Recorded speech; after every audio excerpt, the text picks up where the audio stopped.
see those big, bright, shiny red trucks just a-trucking down the road. Those big, bright, shiny red trucks just a-looking for another load. Well, it's a family tradition, any Rocky Mountain day. Our fathers before us showed us the way. We work for asphalt cowboys and concrete kings, but that's never been a problem, cause we got diesel in our veins. We've got diesel in our veins. I see those big What's up, JFW family? Welcome back to the Channel 23 podcast. The purpose of this podcast is to reach out and touch the fleet, to engage and inform everyone with all things JFW. Big surprise today, we got Jim White, Dave White, and Super Dave Weldon. Welcome back, guys. Morning, Happy New Year, everybody. Yeah, Happy New Year. And I got to do it. I haven't seen you guys since last year. Man. Is that your dad joke? No. That's so cliche, isn't it? Yeah. Hey, see you next year. That's funny. Well, this will be the first pledge we say of the year. Yeah. Ooh, there you go. Let's put a little heart into it. Hard into it. Yeah. I Pledge allegiance to the flag of the United States of America and to the republic for which it stands, one nation, under God, indivisible, with liberty and justice for all. Father God, we thank you for the opportunity to go out and do some trekking today. We pray for the safety of our fleet, all of their families, and all the other families and individuals we come across on the road today. We pray for patience and making the good, safe decisions. We pray to be accident-free and that we all make it back to the comforts of our homes this evening. We pray for healing and 100% recovery for all of our family members that are ill. No matter what, we trust you, God, and it's in Jesus' name we pray. Amen. Amen. As a reminder, anything you hear on today's podcast is not the opinion of JFW's. It's just the four men in this room expressed opinion. Episode 112 had 457 downloads. We are at over 60.4 thousand total downloads, holding steady at 221 followers. What? Yeah. We just had 3 guys start yesterday, didn't we? I know, I'm going to have to talk to, I keep saying we have to talk to the guy that does the orientations. I wonder if he's listening to the podcast. I don't know his name, but I think his initials are JR. Maybe one of the guys yesterday, though, he's worked here before. Maybe he's already following, though. Oh, yeah. He is. Fabian? Yeah. Yep. No, Ricardo. Oh, both Yeah, those guys should be. Yeah. Oh, okay. He's Yeah, always so asking maybe. questions, But we Ricardo. should be at 222 then. Yeah, absolutely. At least, right? Absolutely. You guys know who Karl Marx is? Oh. Who was he, Jam? He was a German-born philosopher, Okay. an economist, political theorist, and he had a sister. She was a marathon runner. Her name was Anya. Anya? On your marks. Yeah. Get set, go. Dad joke challenge is on. The other thing I saw this morning was Chuck Norris has admitted to using stunt doubles. Really? Yeah, just for the crying scenes. It's time for the dad joke challenge. Man. Come on. Oh, man. I don't know if you did it or not, Super Dave, because you mentioned some Biden jokes, and I ran across one. It's not really my theme, but then it somewhat ended up. So do you know what Joe is doing till January 20th? Neither does he. Sleeping. Biding his time. Oh. And then the other one I ran across was, did you know that Vladimir Putin has announced that he is going to be resigning as the president of Russia in January? He's putting his 2 weeks notice in. Putting his 2 weeks in. Oh, man. Pretty good. I like it. Well, I'm going to jump out there on the edge. Uh-oh. We could be. It's a good thing. Have you done our disclaimer already? You did our disclaimer, right? The dirty edge, Dave, or I mean, You gonna do Ray's president joke? no, but that is a good one. Yeah. I do like that one. I've told it a couple times. I started to tell it at the Christmas party last week, and I was like, wait a minute, Super Dave's going to use that. I can't give it No. out, so I didn't do it. Yeah, I thought it might not go over well, so I think we'll. Oh, I think it's perfect. go for it. So this man, he has 3 beautiful, beautiful girlfriends, and he didn't know which one to marry. So as a test to help him decide, he gave each of them $5,000. The first one took the $5,000, did a complete makeover. She says, "See how beautiful I am now? I'm even more gorgeous than I was before." And he thinks, well, that's interesting. So the second one, she goes out and takes his money, buys him a new iPad, golf clubs, an 80-inch flat screen TV. And she says, "See, honey, I did all of this for you. You gave me this money, but all I could think of was you. I love you this much." So the third one, he gives the $5,000 to. She goes out and invests it in the stock market, doubles the money, takes that investment, continues to invest it, gives him the $5,000 back and says, "See, you didn't even need to give me anything. That's how much I love you. I would never take your money and expect anything from it. That's how we live the rest of our lives together." So the man thought long and hard about each of his girlfriends and how they had each spent the money. And then he decided to marry the one with the biggest boobs.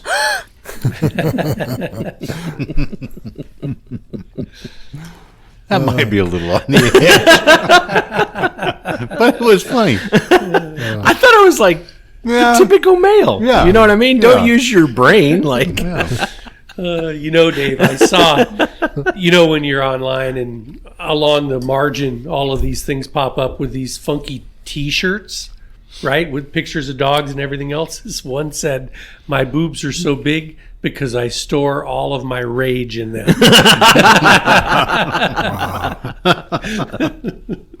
So be careful of those boobs. So why did the egg hide? I don't know, Dave. Why did the egg He hide? was just yoking around. he was afraid of the dye. Man, close. Because it was a little chicken. Oh, wow. Okay, here's another one. Hopefully we'll stump you again. How many months of the year have 28 days? All of them. You're right. All right. Michelle's parents have 3 daughters, Sue, C, and Saw. Sarah. No idea. Michelle.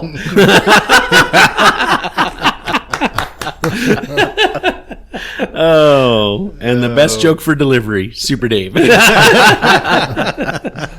awesome. You gonna tell the other Biden joke? No. Oh, Dave, why not? BD, you're feeling edgy this morning. No, I'm good. You good? It's not my joke. Ray didn't send it to me. All right. New employees. We got Ricardo Cordova. He's joined the fleet once again. Welcome back, Ricardo. Good to see you this morning. Then we got Fabian Sotelo, which happens to be Pedro Sotelo's cousin. Welcome to the fleet, Fabian. And Jonathan McKee. Welcome to the fleet, Jonathan. Yep. Welcome, guys. Yeah, welcome back and welcome. Yep. Celebrations for anniversaries. We got Jesse Baeza hit 5 years yesterday.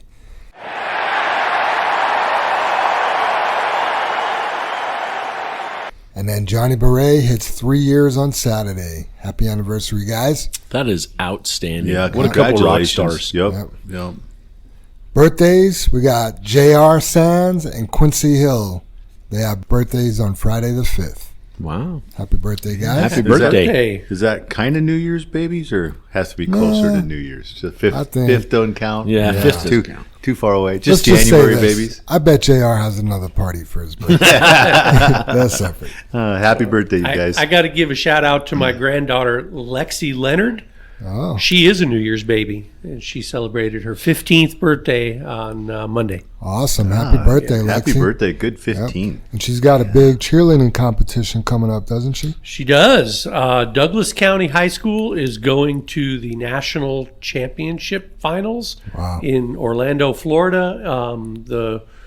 The competition is the 11th and 12th of 10th and 11th of February. Nice. Oh, that's coming Congratulations. Yep. That's up. That'll awesome. be here before you know it. Yep. Have you gone and watched her compete before? I have. I mean, they're good. I mean, it's funny Clearly. too. They're all these little athletes, and they really, really train. And the coach was like, Lexi, you need to smile. She's just concentrating, Right. and they have to do these cheers, but they're supposed to smile. Sure.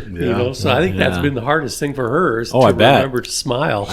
She got her game face on. She does. Yeah, she does. When I used to fight train a little bit, whether we were actually sparring or just working out, like doing some pretty intense workouts, my coach used to always tell me, relax your face. You couldn't show anything in your face. And it was like, you just punched me in my face. It hurts, right? My eyes swelling up. Family birthday celebration. Jack Oquendo Mejia's wife, Monica, she was a New Year's baby. So happy birthday, Monica. Happy birthday, Monica. And then Tommy Trujillo's wife, Santreva, she has a birthday tomorrow. So happy birthday, tomorrow. Lady Treva. Yeah. Awesome. Got a text message from Rico Christensen this morning. Good morning, Jam. Just wanted to give you an update on my cancer journey. Today is day 28 of 29 of radiation and oral chemo. Wow. Yeah. Woohoo. Knocking it out, man. One to go. He's got Right. one treatment left. Today and tomorrow. Yep. The last couple weeks have been pretty tough. You couldn't tell it by looking at him. Right? but He looked great. He Yeah. did look good at the Christmas party. I was so excited that I got to be present at the Christmas party. It was nice to see everyone and to break bread with close friends. The next step of my journey is recovery from radiation treatments, which will take about 2 to 3 months, followed by a surgery, which will require another 3 to 4 months recovery. I'm very much looking forward to getting out and doing some trucking again, and it can't come soon enough. I want to thank everyone for their warm wishes and continued prayers. That is awesome. Yeah. He's stayed so positive through this whole He really journey. has. Yeah. Just amazing. Yep. Definitely looks at the positive side of things. I mean, he still has quite a bit to go, but man, he's a champ. Right. Yep, He's a absolutely. champion, man. I don't know if I would be the same. Right. I would hope Agreed, so. Jim. Well, yeah. I'm sure he has his moments where he kicks rocks and gets down, but Puts pictures on the you know, dartboard. He probably, my mom fought ovarian cancer for 8 years, and she was never a positive person. She was always a half glass empty person. And man, I think somebody coached her up, because when she was fighting that cancer, she was always positive. Good. It's good. You know, I bet if Rico's having a bad day and he feels like crying, he calls Chuck Norris to do his crying for him. Jam. Uh, Thought Chuck Norris had a stunt double to cry. Chuck Norris is Rico's stunt double, his crying double. Shout outs. Big shout out to Joanne and Amber for organizing the Christmas party. That was amazing. Yeah, what It a good turned out job. nice. That thing Thank was you. flawless. Yeah. Thank you so much. You know, the pig roast could have been a little better. Just kidding. It was amazing. It was. You know, when that dude took the blankets off of the pig, I was like, wow, that's a little bitty pig, And it looked just like a pig that, like a roast turkey. But boy, after he carved it up, it did look like just a turkey carcass. There was nothing but ribs and skin. I mean, Yep. it was gone. Yeah, it was definitely gone. So good. Linda wants to give a shout out. She says, thank you to all the Holiday Corps volunteers. Could not have done it without you. Thank you for JR for preloading Frito on Monday, and that's greatly appreciated as well. Thank you to the dispatch team for being awesome and digging up more loads so everyone could work Wednesday. Woot woot. Woot woot. I don't know. Woo woo. Trying to say it with a little more enthusiasm. So, and then this is my shout out. Shout out to all the JFW family who put their best foot forward every day last year and contributed to the JFW culture. You guys really make a difference here. So thank you for that. Absolutely. Lots of people did that, didn't they, Jim? Yep. I mean, no matter what we talk about hitting that gate, there was a lot of people. That's a good one there, dude. Yep. Blood, sweat, and tears, but good attitudes make it better. Right. Absolutely. Guys, Like Rico's journey, right? exactly. Yeah. Yeah. You guys got any shout outs? Yeah, I just wanted to, one more time, congratulations to the calendar winners. I just kind of want to encourage everybody to send photos in all this year. I know Alan Start kind now. of, yeah, start now. I know Alan kind of crushed it there and we joked with him about it. But yeah, everybody, we really do go through all the photos, you guys. We lay them all out on the table and Ann loves getting them through the years, and shows them to me and Dave as the year goes by and stuff. So yeah, congratulations, you guys. That was awesome. Did Ann show you the 15 he's already sent in for this year? Oh man, I wouldn't doubt that. We're gonna have a JFW calendar and then Chili Dog calendar. Because I think Chili Dog made the comment to possibly Jesse. He's already got his pictures for this year. Right. That was his little Really? Yeah, Right, yeah. I didn't know that, but that's what I was saying. Jesse kind of let some tips and tricks out of the bag Yeah, a he little did. bit. How those Everybody guys- was like, "What? I'm not going to mention them here for everybody else." Yeah. 'cause those are some tips and tricks. But Chili Dog agreed, though. He's like, "Oh yeah, you can't beat that." Right, yeah. They were both on top Yeah. of it. Yeah. And then the other thing is just everybody that attended the Christmas party. Everybody could have left, or lots of people could have left and stuff, but everybody stuck around, and I just think it was one of the more special Christmas parties, or I guess I'd rather call it a gathering, being after Christmas, just the end of the year holidays. Yeah, I think a year end. Yeah, year end, it was good, but it's a true testament to our community. We showed the steering committee yesterday a quick video that I ran across about community and stuff, and I think we definitely have breached that area of being a community together, and it was really joyous to see that. It felt good in the shop to feel that, and so I just wanted to tell everybody thank you. It was good to see everybody. Yeah, it felt different this year. It did. It did. I think what really helps that community, or our what felt like our bond last week when we were all together, is we've all been together a long time now. Yeah. You know what I mean? It's just, we're just culminating that retention that we've been working on so long, and I just feel like it's just coming together, right? We just have this circle that's closing in of the same people, which feels so good, and they're such great people. So I love it. That's a great point, Dave, because I think you're seeing like Rico, we're through his battle of cancer. We've been through births of new babies. We're celebrating birthdays. We've done anniversaries.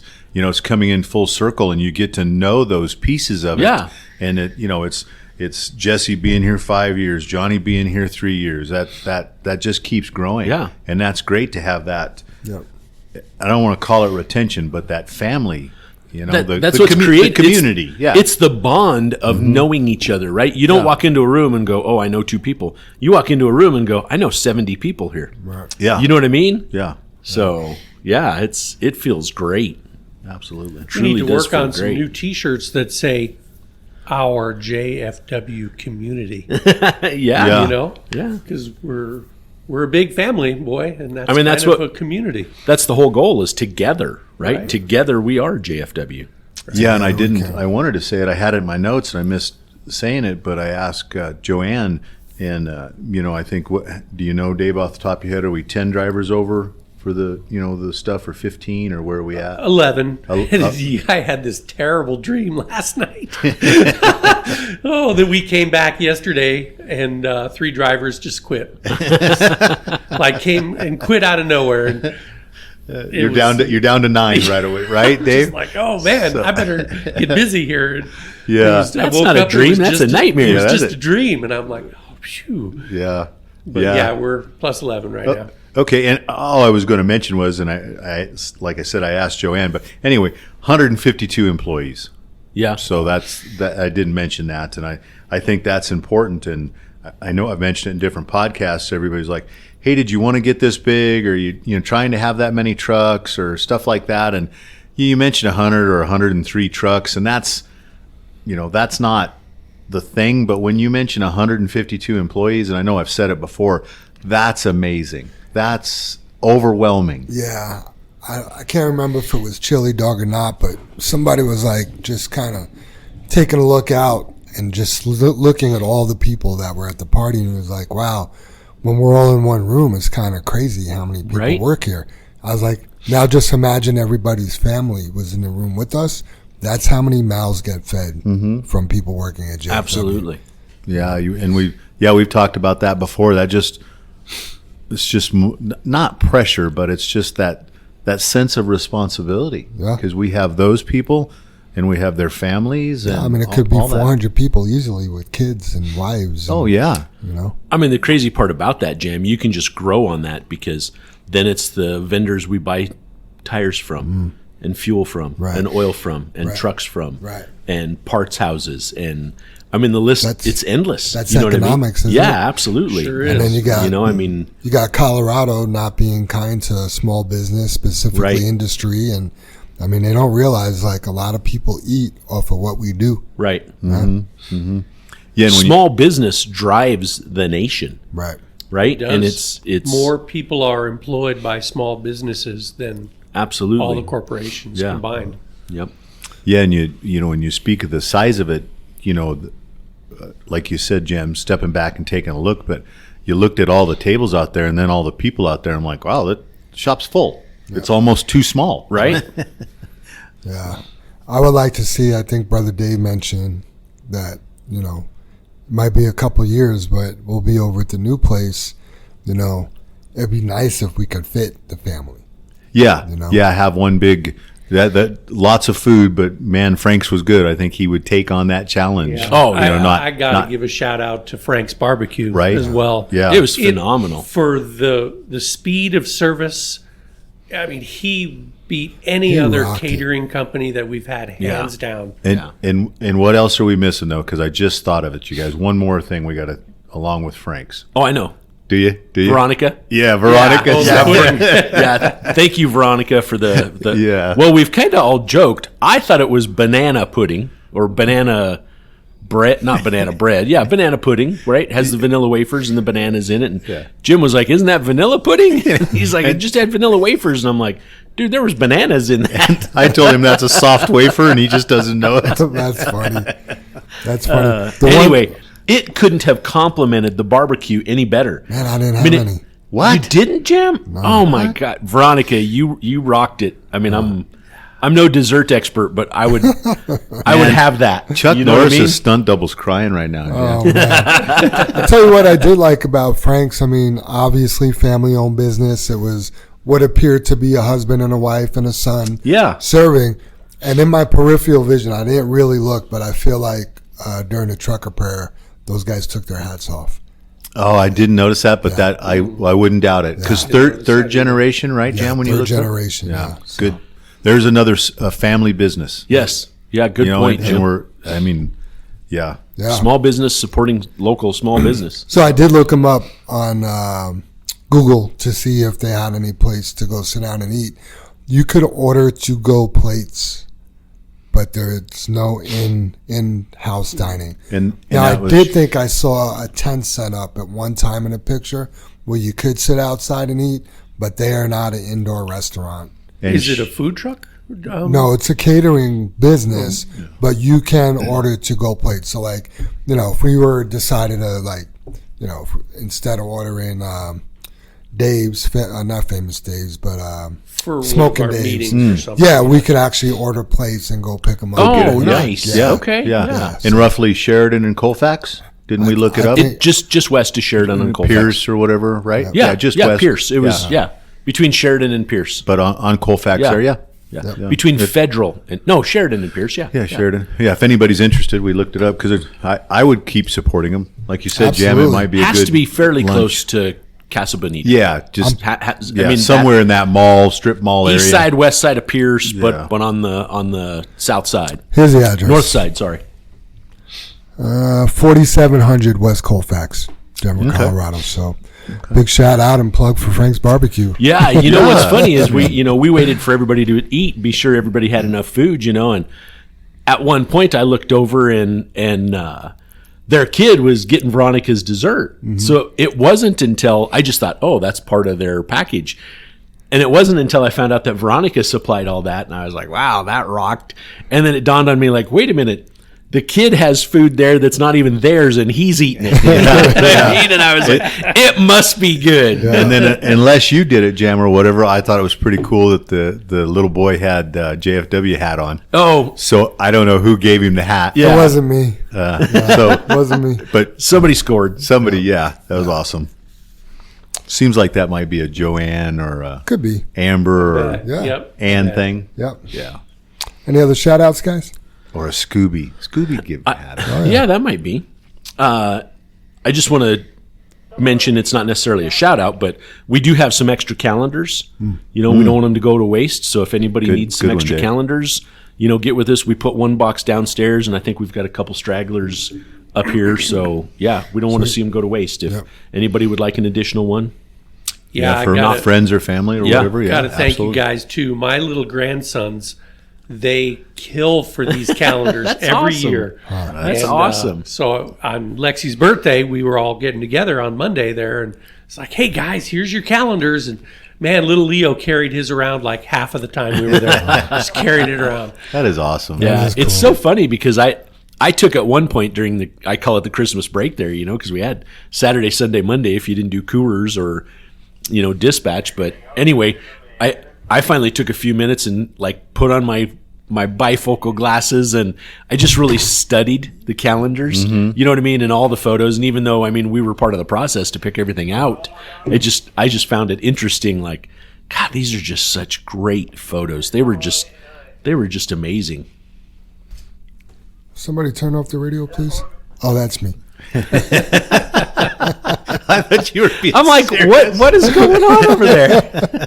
Can't turn that radio. You don't have a radio app on your phone because you No. kept trying to turn down your phone, Yeah, right? you were. No, I multitask. I'm checking emails. I'm giving Super Dave dirty looks because his radio's on, and it's my radio. I thought it was going to be a new angle for the podcast. Right? Go ahead, 0012. What's funny is that, sitting here, the way the sound travels and, you have the headphones on. I thought it was you, Dave. Right, I did too, Jim. I'm like, but I'm sitting here looking at my radio on the table and I'm like, it's not my, and I even grabbed like, shit, did I grab somebody I else's checked radio? my knob. It was It's funny. down. You guys aren't going to want to hear this, but like, I really shouldn't even have a radio. Like, all I do is drop it, and then nobody could understand me when I talk. On it. So it's like pointless. But I can hear things, so that's good. That is funny.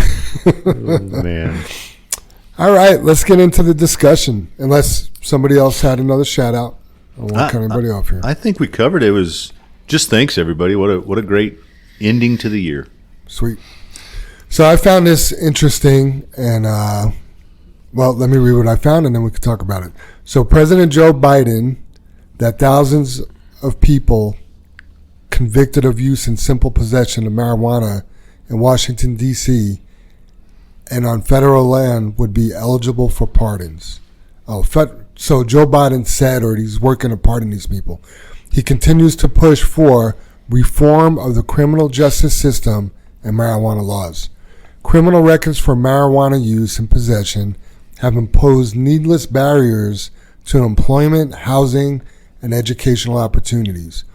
Biden said in a statement published by the White House on Friday, "Too many lives have been upended because of our failed approach to marijuana. It's time that we right these wrongs." While marijuana is illegal federally, the 50 states and D.C. have different laws on medical or recreational use. The U.S. Congressional Research Service has noted that a significant divide has developed between federal and state regulations, creating a legal labyrinth across the U.S. At the federal level, cannabis remains classified as a Schedule I substance under the Controlled Substance Act. Biden has noted that this means marijuana is classified as a more dangerous drug than the opioid fentanyl, which is driving the drug overdose epidemic that killed more than 100,000 Americans in 2022. So, my question is, if Biden's to legalize marijuana on a federal level, how does this affect the trucking industry? Yeah, a lot of stuff in there that you could sink your teeth into, Jam. Just the whole debate on whether, we want to legalize it as far as truck driving. You can go home, smoke a joint or a bowl or whatever. But I've always said my personal opinion is I've never gotten a fight with somebody that smokes marijuana, but I've sure ran into a few assholes that drink at the bar Right. and they have Mr. Superman and become an instant asshole. Right. And, and that's just my personal opinion, whether it's good for you or bad for you or whatever. I have no idea. And I don't know, but yet the last of this is, he's worried about pardoning marijuana and stuff, but he's got a whole epidemic of the fentanyl and opioid that they've lowered the regulations on statewide, and we have a flood of that coming into the country. Why don't we attack that and not worry so much about the marijuana, because it's already a law. You're not supposed to smoke dope when you're driving a truck. Don't do it. Right. I mean, let's Yeah, I mean the classification. Isn't the 8 million people coming over the border more important than truck drivers being able to smoke pot? Yeah. that's just right. That's kind of what And I you're know, getting at, Jim. I know he's just picked this article, right, Yeah. Jam? It's Yeah, just so- something else he's doing. It's not all his problems. Yeah, and he probably doesn't even know he's doing it. Like, like somebody on his team has attacked. Yeah, it's never been his agenda. He doesn't have one. now Chuck Norris is crying. Somebody said, I read a couple articles on this, and basically they were like, Biden's too out of touch to even really understand why somebody would want to smoke marijuana, even though his son Hunter, had his problems with more hardcore drugs than that. Yeah, addiction. Yeah. But the fact that it is classified with higher penalties than fentanyl, that is a problem. As far as truck driving goes, I mean, we just got to do what's legal. Right. If they legalized it, would it be legal for truckers? I can't imagine it wouldn't be. No, but that If they opens up. federally legalize it, it's legal. Right. No, it's not, because we have standalone laws that govern the safety sensitive positions, such as FAA or CDL drivers. That are federal. So just because they made it legal in Colorado, that didn't drop the requirements for the CDL drivers, and the same will hold true if they legalize it on a federal level. You still will have to pass drug tests. You still will have to go in the clearinghouse. It's not going to affect our CDL regulations. No, I disagree. They I are think- our federal. Yeah, Yeah, Dave, I think They're that's the- federally changing it. Yeah, I think that's Only the whole problem. for arrests. Like if you get caught with, a half an ounce of pot in your pocket, you're not going to be arrested for it. If you fail a drug test and you're operating a commercial motor vehicle, you're going to lose your CDL. Yeah, just like Right. if you were Yeah, drinking and drunk. driving. Exactly. Right. Yeah, that's not But the question. that's not use, though. So, and me and Brother Dave, we did a little more research on how do you do like a field sobriety test, or what do you got to do to prove somebody was smoking in the moment, or is driving under the influence of marijuana. And right now, there's only one real test, and it's only 87% accurate, That's and what I that is heard. an oral fluid mobile test. And Wow. yeah, So you're spitting in something? Is that what? spitting in something, and Yeah. they're testing in your saliva. And I know you said it's a field test, but they can do it on site, Jam? Yeah, And I it's know that's a mobile. stupid question. It's but mobile because it's the size of this like interface. Right Gotcha. here. You could bring it around. Gotcha. It's not. Guy opens up his trunk, pulls out his case of Petri dishes, and goes spit in this. Right. Yeah. I got But you. what if you got cotton mouth? I mean, Yeah. I don't have any saliva. Sorry, I can't spit. Same thing as when I can't pee. Yeah. Right. it'll be interesting though. I mean, just because there's a lot of truckers out there, they'll tie one on the night before. Come into work still maybe intoxicated. Oh, boy. Or Yeah. still with alcohol in their breath. So is it different than a guy that or a girl that smoked some the night before to go to bed and woke up and is actually fine? I don't know, but obviously smoking and driving is a big no-no. Or Right. waking up in the morning and burning one on the way to work, that doesn't cut it. You know, Who does that, Jim? nobody I know. That's the whole thing, Jam. What you just mentioned is I don't know the science behind it. I don't know, like you're saying, how many people drink at night and still could be partially impaired, and we don't know about it. Right. Hey, You listen, know? usually when you smell it in the morning, Yep. It's not good. if it's coming out of your lungs, Right. it's Yeah. not good. Right. But right? but then on the science of that, do you smell somebody that smoked pot? The night before, no. In their car on the way to work, absolutely. exactly. Yeah. Right. You smell like a That's- skunk. yeah, that's what. What's that coming out? What's that coming out of your pores? Is that alcohol? Yeah. I think when you do smell alcohol on somebody, it is coming out of their pores. Oh yeah. Oh, It's yeah. in their Pores, the bloodstream, lungs. Yeah, right? your So- bodies. Yeah. Yeah. Yeah. I mean, they're sweating the alcohol. Yeah. Yep. And it's coming out of, like Dave said, Their it's like- lungs. Oh, it's coming yeah. out. You're Yeah. still exhaling. Yeah. Yeah. Absolutely. Yeah. Yeah, that's a rough night there when it's still coming out of your lungs. Yeah. I'll tell you.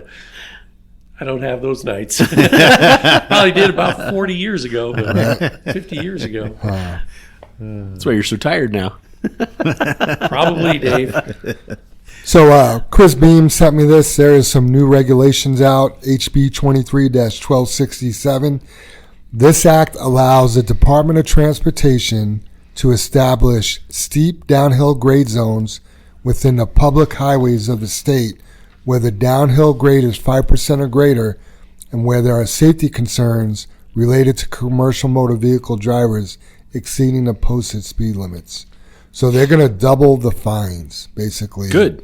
Yeah. For coming down, you're coming down Eisenhower, or you leave Fry, you go over the top, and you're speeding. It is now a double fine. Good. But they need to post it. They need to post that fines are doubled there for truckers. Oh, gotcha. Yeah, but that's I mean, we've talked about that here, and it really sucks to say this, but sometimes the only way somebody can learn something is to hit them in the pocketbook. Right. You know what I mean? And it's a cold, hard fact that you get hit in the pocketbook, you learn, right? So I think it sucks, but I guess the reason I'm all for it or I'm excited about it is it's posted on the signs. Not obviously the fine being doubled, but Right. we talk about this all the time. Still the law. Here's this big yellow, giant, flashing yellow sign. Where is that at? I don't know. I've never seen it. But where does the speed zone start? Where does it start? At the sign. Man, we fought Where are that the for signs? a while. We fought that for do you remember that Oh fight? my Yeah, God! dude. Yes. Oh my Yeah. gosh. Yeah. Starts just before it, just after it, During it. Where is it Through at? it. Maybe we're still fighting. I've I never just- seen it. I just don't enforce the Samsara stuff as much as at all anymore. JR and the other safety guys do it, so maybe they're still fighting that. I don't know. I'll have to ask. Gosh, I hope not. Yeah, I haven't heard about that. I would think I mean, that'd be part literally, of the here's safety. your sign. Yeah, that would be part of the safety score somehow. Dope. Yeah, I mean, Here's your sign. It's Here's big, your sign. yellow, Light it flashing. Don't know how to make it any more clear. Where's Yeah. that at? yeah, I hate that there's more regulation. I mean, there's more regulations coming in the firearms industry, but at the same time, like you said, good. Like, who wants to spend $300 for going too fast down a hill? I Yeah, don't, Right. you know, if When that- you shouldn't be going too yeah, fast down It's that like, hill. ooh, you spend that once. It's like, I don't want to spend $300 coming back from Fry again. Right. yeah. I just kind of looked up some of this stuff, and there was a lot of increases. Like he states here, you put in there that DOT increased their fees to keep up with inflation. And when I looked them up, there was a couple of them that went from 900,000 to 1.1 million. And I was like, what are those fines? What are those? And it dawned on me, a lot of it was aircraft. And because the Department of Transportation's over aircraft. And so it was like, not registering your plane and doing illegal flights was, $1 million fine and all that kind of stuff. But it's back to the same thing. That's the rule. Go file your plane or whatever. It's so moronic, man, when you really stop and think about it. They had to increase their fines to keep up with inflation that they created, raising all of our costs. So they have to increase. It's like, what? What are you talking about? So that came from, and I didn't call DOT to verify that's why they increased their fines, but dispatch gets an email called Bulker News, and it's always got like these headlines, and I just happened to click on that one, and I saw the schedule as well. So like, it looks like a 30% increase. So basically, a $900 fine was like, $1,200. Yep. Yep. 100 went to 130. But I did the same thing. There was some in there for a couple $100,000. I'm like, what's that for? Exactly, Jim. Yeah. Yep. Yeah, I think that's what I seen was like Bulker News or Trucker News or something. It was just like an email with all the. Oh, so you get that? Yeah, the deal. I think when I looked, it was like Trucker News or something, but same thing. I mean, it had all the fines, a whole list of them. Yeah. Yep. Pretty crazy. But yeah, everything's going up. So I guess they want to keep up with everything else. Keep up with inflation, right, Dave? Yep. Moving on to some exciting news. I wanted to talk about the driver income for last year. I just think it's impressive. So I categorize these a little bit differently than we did at the Christmas party. But we had 59 people working here make over $80,000 last year. We had 39 people make over $90,000 last year, and we had 16 people make over $100,000 last year. That's 19, Jim. Is it 19? It's Yeah, 19. it's So 19. this was the last report I got. I probably didn't see what you guys Gotcha. ended up looking at. But We moved them, Jim. We looked at that same report and said added one more week to them. That's where we got it. Yeah, Yeah, because they it were just- like $50, $100 shy. It's Yeah. like, well, they're going to make that. Right. Yeah, that's Yeah. all we did. Yeah. Okay. Otherwise, you're spot on. Yeah. yeah, I mean, I think it's just impressive that half the fleet, we know is going to make over $80,000. So Absolutely. Absolutely. Congratulations. yeah, and the people that made the $80,000, I mean, I'm not saying they didn't work hard because obviously they do, but really to make $80,000 here, you just need to show up every day, and do your job. There's a few of the guys over 100,000 that make it look easy though, Jim. Oh yeah, Yeah. I mean, they're talented. They're relaxed. They just do it with a smile on their face. Some amazing guys. yep, absolutely. Yeah. Going to make it even. And gals. I don't want to yeah. just say that. Yeah. It's a generic term. Guys, it covers everybody. Yeah. It tries to. Yeah. Yeah. I just don't want to be Listen, anybody be I know. left off. I When know. when I'm texting with my mom and my sister, I'll say, "What are you guys doing?" Like, Right. Yeah. So Right. Yeah. Right. this is our expressed opinion. If you can't put two and two together, like, I'm sorry. Yeah, I liked yours the other day, Jam, when we were talking about what words to use, what proper words to use, whether they're racial or not. And you said, "I know what's in my heart." Right. I'm not being racial. Right. Whether I say that word or not. And that's a good way to put it. I know what's in my heart. And I'm not trying to leave everybody off. Because we talked about it too the other day. I guess because it just popped in my head, talking about the Coors guys. Jason and Charlie started to draw a blank. What a great job they do. Somebody said they didn't seem to get the accolades they thought they needed, but then we found out they weren't listening to the podcast. And I mean, that's part of the thing is, guys, everybody's got to listen to the podcast. We give accolades to a lot of people. Yeah. Yeah, if you're not listening to the podcast, you're not engaged. Yeah. So how do you know what we're doing?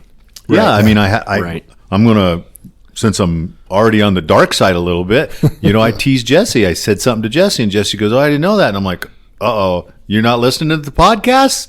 And I got that little laugh from Jesse. So I don't know if he, Glazed eye look. Like, yeah, oh. yeah. I don't know if he'd caught up yet or not, or maybe he just wasn't caught up. But it's just important, you guys. We have to. It's part of our community. That's what it is. Maybe we should have a safety meeting. And then, Yeah. then everyone will realize, like, you know what? We should probably just listen to the podcast. Yeah. That sucked. So Yeah, and we didn't do dad jokes at the safety meetings. No. we didn't have time. Right. So another big item that was announced at the Christmas party, and this is huge. The safety bonus has increased. There was a bump in the safety bonus and went from 2% to 5%. That's more. I mean, that's huge. Yeah, Big deal. So when we look at those guys that made $100,000 or more, a 5% on that gross income is $5,000. That breaks down to $1,250 a quarter for being accident free. Right. Right. But if you're like, oh well, I don't make $100,000, I only make $80,000. Well, guess what? That's $4,500 Right. broken up into 4 quarters for being accident free. Yeah, a couple of the people just quickly, they were like, well, I wonder what that adds up to. When, they were trying to do it, just talking about it. And I'm like, well, what's your safety bonus now? And they said, oh, blah, blah, blah. And I'm like, well, double that. It's going to be over double. More. And a half. It's More than double. 1% over double. But 2.5 times. yeah, more. yeah, it was like, that's just easy. And they're like, really? And I'm like, yeah, that's what that means. Yeah, absolutely. That's a big bump. Yeah. 2.5 times. It's crazy. So, yeah, the people that got it, and Brother Dave, I know you could speak into this, but what does that do to their gross income? Like, how does that snowball? Every bit of it snowballs because exactly what we talk about, that adds to your gross income. So every day you take a PTO day off, every time you have a holiday pay, every time you have a sick day that you've earned, right? Those days are at a higher average. So that higher average continues to become a higher and higher Right. average, right? You don't have anything slipping in there lowering that average. Right. It just becomes higher and higher. So everything snowballs one into the next. Yep. Yeah, and I just want to mention that includes the safety bonus because that drives your percentage up. So Yes. your look back Right. on your percentage on your safety bonus just Right. went up the next quarter. Right. Right? So Joanne includes that into your daily average. Yeah. Gross pay. Yeah, it's gross pay. Gross pay, right. Jam. And That's I know awesome. that's one of the questions coming up because I should have asked her, unless you guys know exactly, but doesn't she always do a 6-month look back? I thought it's a year. A year look You know back. what? Let me- Is if you've been here more than a year, she goes back a year. So that's a year average. So look what that, if you're basing anything on this last year and the guys that are in these figures that we're talking about, you're going to add another $5,000 to that possibly. Right. And then keep in mind, after you've been here a year, you get a percentage bump. Exactly. So now your percentage just went up some more. Yep. Right? Yep. I mean, it is percentage driven, or what's the word I'm looking for, Dave? Performance driven. Performance driven, because it is what you're doing. It's Yes. not just I work hourly and I made this. Yes. This is all up to you. Right. What kind of driver do you want to be? What It's kind of person? Yeah. Jam said it spot on. Like, not to take anything away from the people that earned 80, but if you come to work every day, it's relatively easy to do. It's very achievable. Yeah, saying it's easy to do, I like that better, Jam. It's Yeah. very achievable. Yeah. You don't want to sit here and say, "Oh, that's easy," and the guy be like, "Bullshit! I work Yeah, my bust ass my off to do ass." this," right? Yeah. Which they do. Right. So you can't take that away. Yeah. Hey, and then I know we were talking about using the term "guys." It just popped in my head. Would any of you be offensed? Yes. Would this be offensive if I was like, "Come on, ladies, let's get this done"?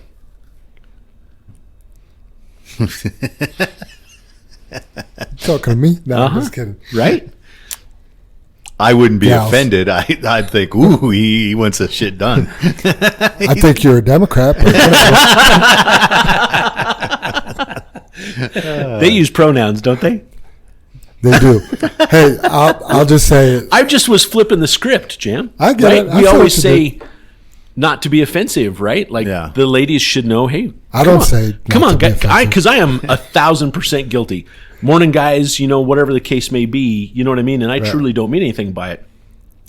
But if you flip it, I'll tell you and what. we were to say something to everybody like, "Come on, ladies, let's get this done." If you can remember to say gals, I promise you I won't be offended. But you got to remember to say it. I'll tell you what, it was a big awakening. I'm not woke from it, but I went down to grab some books from Front Range yesterday, and it's a whole nother world in there. I was the outcast. Oh, I Let's bet. just say that. I was just like, wow, this is really pronouns in here. Like, you need them. Yeah. You need them because otherwise you won't know what's going on. Right. I was surprised. Right. I was like feeling like the oddball. Yeah, we're starting to get off to the weed. I bet it was, Jim. I know exactly what you're talking about, right? Especially to go in when you live our culture and we're so submersed in it. Oh yeah. To go to that culture, you're like, wow, this Yeah. is. I was looking around. It doesn't even feel good, almost, right? Did you see any pajamas? I would have been happy to see pajamas. That would have made me feel comfortable. Yeah. But yeah, it was just wasn't really sure what was going on with a few of the Yeah. people there. I just saw a short video on, because we're getting off into the weeds, but you brought it up, so I'm rolling with it. Go ahead, hon. The whole woke, pronoun thing, Right.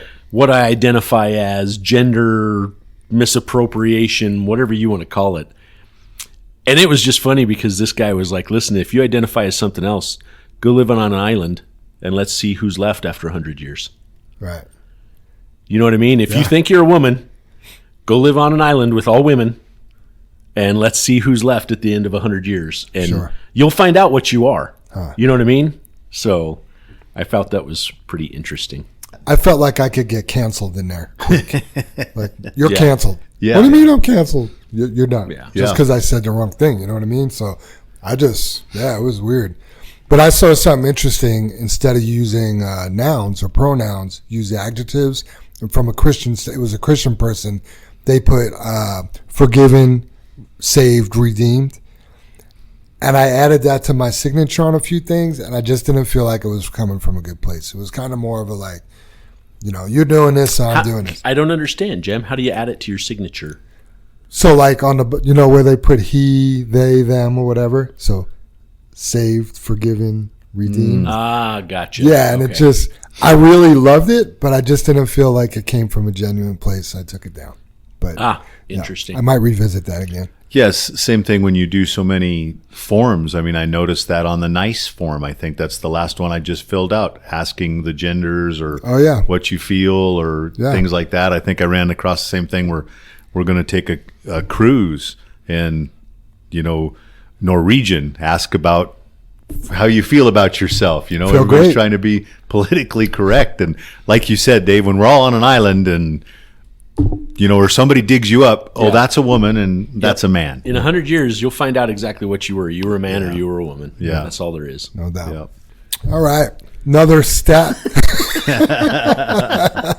Yeah, the other thing I know, like you said, we got off in the weeds, but the men stuff, not to keep dragging on it, but the Theodore Roosevelt, we've had that discussion. The men in the arena, Jam. Yeah, I disagree with you on that. But you're more politically correct than I would be. I've tried to remove the men and put they or them because I don't want it. I don't want anybody to think that I don't think a woman can get in the arena also, Right. and do battle, Right. I've seen.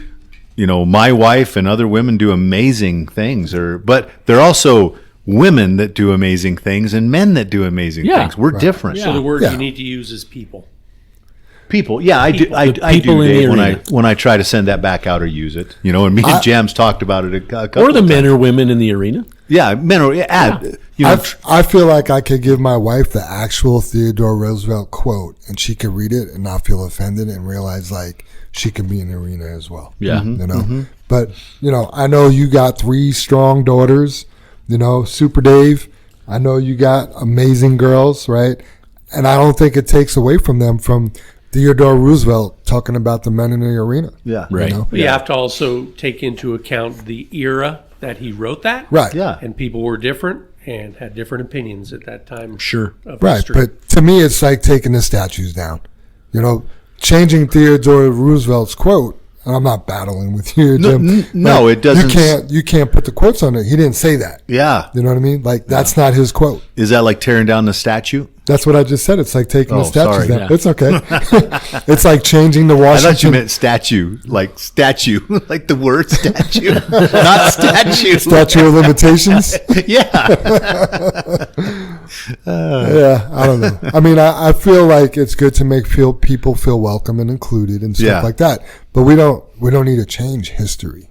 Yeah. I mean, a lot of times you just can't forget history because Yeah. you need those reminders of what tragic stuff happened. Absolutely. But do we need to change the Washington Redskins name to the Washington Commanders? Yeah. Is that it? Commanders? Yes. You're correct, yeah. But Do we need to change the name of Mount Evans? I mean, I don't know. yeah. Yeah, and I know the details to that stuff, and I'm not Indian, so is it offensive? And I'm just blind. And then who's being offended by it? Like, I don't think there was Indian people protesting to change the name of the Washington Redskins. I don't know, but I think they did. I think somebody put something out there and they were like, okay, yeah, Right. They just caved. yeah. So it's okay to be a Viking? Boy, that's another one. I mean, that Yeah. should be the same, Dave. I mean, it's a racial thing, I guess. I mean, I Next don't know. we'll have Broncos Hey, being upset. don't Right. look at me because I had to fill out that new thing for my doctors because I had to update my insurance with this new year. And one of the questions, Jim, was he, him, her, Yep. they, them, blah, blah, blah. And it pissed me off. I'm just like, who cares, But apparently a lot of people do. Yeah. I've mentioned that friend that we have that's a doctor, and she's like, I don't care what comes in my office. I don't care what you identify as. Right. You just need to tell me where it hurts and show me. Exactly. You know what I mean? She's Yeah. like, I'm here to serve you. I don't care what you are or what you think you are. I know human anatomy, right? And that's Good boy. I could tell. right. If it hurts there, I'll look at it and make you feel better. Yeah, we are off in the weeds, but it just starts to bother you, just like you just mentioned, Dave. When I identify as it. Well, I have testicular cancer and I need that solved. So what am I? Well, you're a boy. Yeah. You're a cat. Yeah. I identify as an ostrich. Let me cough up a fur ball or something. Yeah, wait a minute. Those are furries, aren't they? I don't know. There is people They that are. tattoo furries? themselves and do all that to look like a cat. Oh yeah, there's some. Yeah. But And what do most people say about those people? Oh man! So there's two skits. I know we're really off in the weeds here, but one, there is a skit about it's like this. I'm just gonna say it's a white lady that's offended for black people, and the black person's like, "Well, this doesn't actually offend me." No, you are offended. Like she's like telling them they're offended, and they're like, "But this isn't offensive." No, you just don't know it, but you are offended. And it's like, some people just need a cause. And that's their cause. But the other thing is, I watched a video, and this is hilarious. I'll try to find it. But mom and the dad tell the kid that you're trying to win a trip to Disney, and they have to send in a video. So they're sitting there, and they start telling, the kid has no idea, but they start telling the sob story about their kid has not been able to speak since birth. All he could do is bark and meow. And they're like, anytime we tap him on the head, he barks, and the kid's like, "Arf!" And anytime we tap him on the shoulder, he meows, and he's like, "Meow!" And it's just like the kid like totally like bought into this, and it was just hilarious. I have to send it to you. Sounds like something you saw on Saturday Night Live. Could Yeah. Yeah, that is funny. On only because we're in the weeds. Maybe this will draw us back a little bit, but we had some new neighbors move in the middle of summer, and they're from Texas, and I helped them blow out their sprinkler system here this fall. I find that offensive. They just weren't familiar with it. And Did you say blow? Wow. Well, I was more speaking about they moved from Texas. That's offensive. Hey, I'm from Texas. Oh, funny. Anyway, so he works for the hospital for Intermountain, who has showed up and bought Lutheran and all those other hospitals. And because it's a Catholic hospital, they don't deal with any of that. You're male or female. Right. And I was like, I really like that. You know what I mean? It's biblical. This is this. Wow, I didn't You're realize either male that. or female. I didn't realize Because that. we just don't. Lutheran, that makes Yeah, sense. we just don't have any. We don't mess with that. Huh. You are what you are when you come in. Huh. I got a good Martin Luther quote. I'll tell you at the end. Just because Saving it up. you brought up Lutherans. Yeah, So. there you go. All right, back to JFW News. And this is another stat I really like. We have 70. Whoa. Yeah, I got to stop you, Jam, because I wrote it down on there. What else went on top of the safety bonus bump? All hourly employees got $1 raise. Right. $1 per hour raise. That's Absolutely. huge. Those are big raises.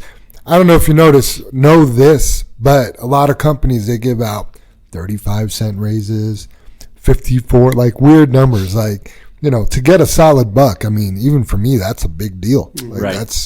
That's significant. So thank you guys. Yeah. Everybody deserves it. Yep. I mean, this last year has been such a tumultuous year.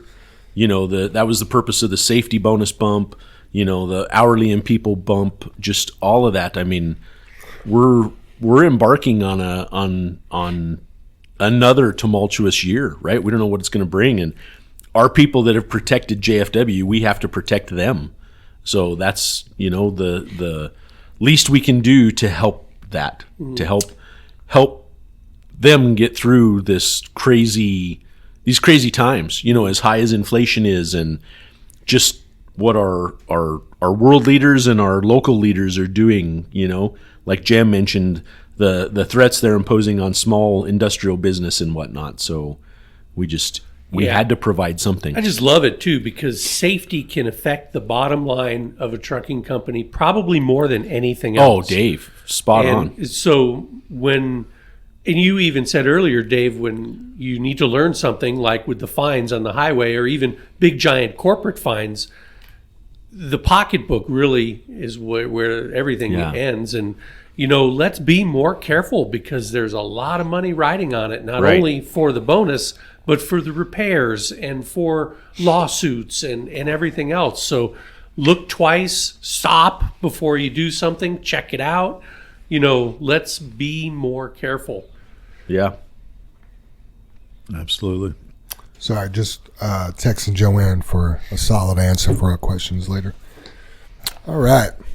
Back to the stat that I've been trying to get to, but that was an important piece of the puzzle here. We have 76 drivers that have worked here over 1 year. That's awesome. Yeah. But I think, go ahead, finish, Jam. Sorry. That's it. I was just, I think that's, Dave I don't think he touched on that, but that's part of the raise too, is for the retention. You have to have a good place to work where you can make some money and feel safe and have a future. We have great people that we believe here or believe in here and like Dave said, but still going to need help. The economy and what we're facing out there, and we'll continue to try to do that. But, we also ask in the same step is, for you guys, like you said, Super Dave, to be as safe as possible, to be here on time, to do your job. And, we remarked, you can show up in it. And I know we said it looks easy, but sometimes being here every day and being on time and doing all that is a struggle. Right. Even for all of us that majorly do that, right? It's still a struggle. There's mornings, Jesus, I got to get up. Right. And I mean that part's the hard part, but that's the responsibility. That's the responsibility we all have to each other. And every one of the teammate, every one of the 152 people, you have a responsibility to your person next to you or to the person that works here. We're all trying to carry each other. That raise we gave out, that falls on everybody's shoulders. Yes. It's not just us. Everybody here has the opportunity to be better this year. Yep. Every single person here. And when they do that, that helps out everybody. Absolutely. Everybody. Yep. Yeah, for sure. All right. Questions from the audience. Let me see who this one was from. Oh, this was from. Let me get back to this because I want to see if Joanne answers me before we get to this one. So, I wanted to just mention. I don't know.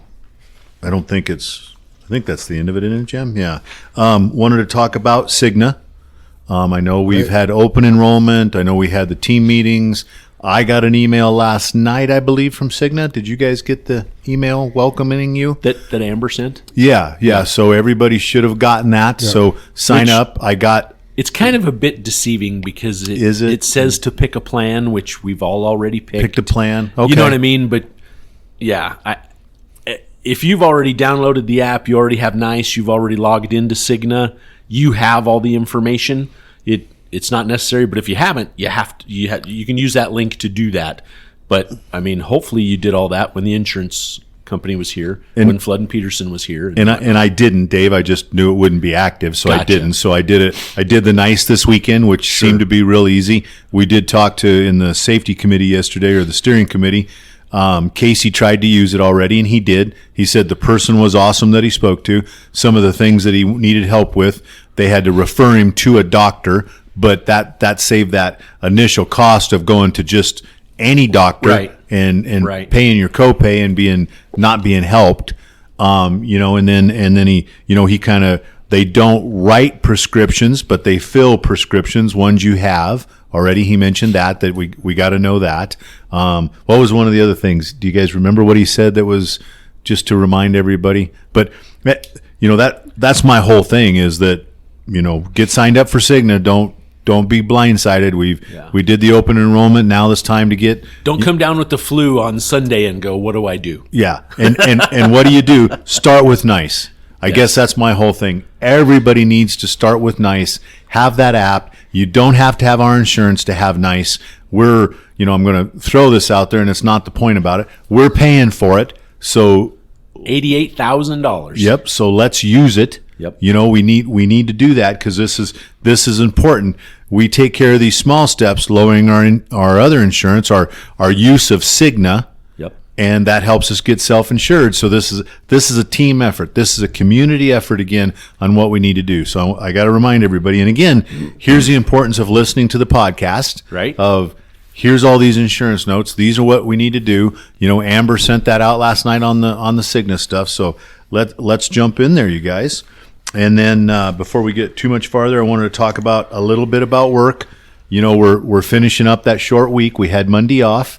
I know CMEX starts next week. It'll be a slow start with CMEX because they're doing beginning of the year safety things. I think we can start hauling it or loading it like 10, but we can't be in on their site till like from 11 to 4 or whatever because they're doing testing in the morning for safety.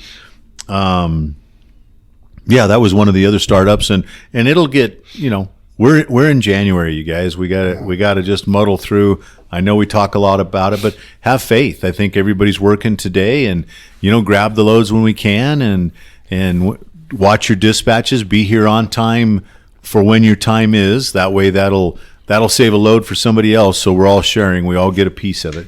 We just got to be proactive on the dispatches and when we get them. Yep. I mean, just looking at the drivers' incomes for last year we had a terrible winter. The beginning of last year was filled with snowstorms every single Wednesday. Every podcast day. For weeks upon weeks upon weeks upon weeks upon weeks. Yeah, and the rain. And when you see that average income go up, right?